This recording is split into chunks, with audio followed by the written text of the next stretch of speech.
Assalamualaikum warahmatullahi wabarakatuh. Saya akan menjelaskan tentang sejarah bahasa Indonesia. Sejarah bahasa Indonesia pada saat itu, para pemuda di pelosok Nusantara sedang berkumpul dalam rapat pemuda.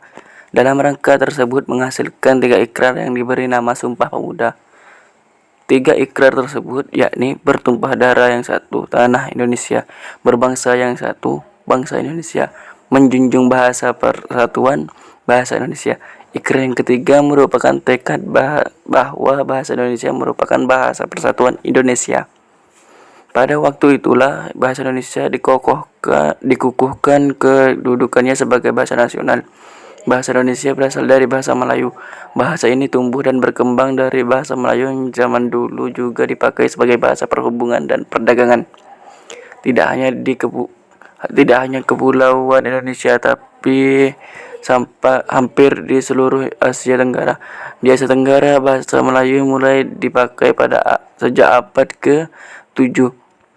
Perkembangan bahasa Melayu mengalami perkembangan dan pertumbuhan yang pesat.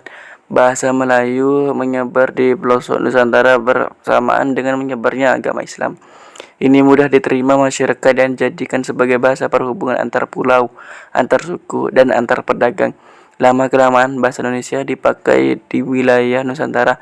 Dalam perkembangannya, bahasa Melayu dipengaruhi budaya di Nusantara. Bahasa Melayu mulai menyerap kosakata dari berbagai bahasa, seperti bahasa Sanskerta, bahasa Persia, bahasa Arab, dan bahasa-bahasa Eropa. Ejaan yang dipakai saat itu adalah ejaan Van Ophuijsen.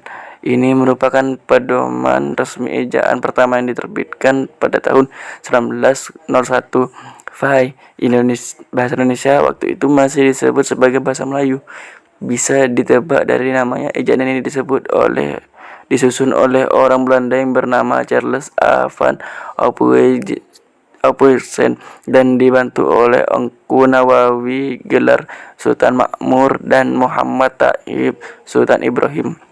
Yang kedua, ejaan Suwandi.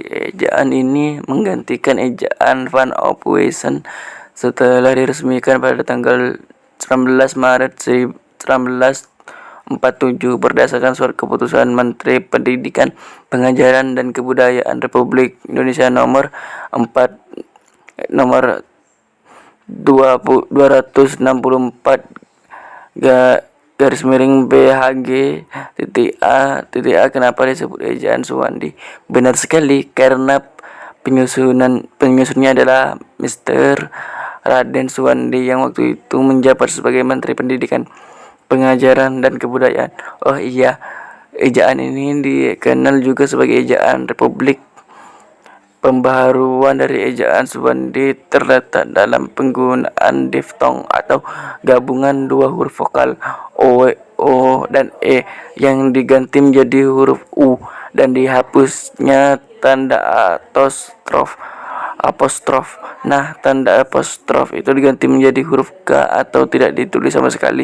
Contohnya, Jumat menjadi Jumat, rakyat menjadi rakyat, maaf menjadi maaf.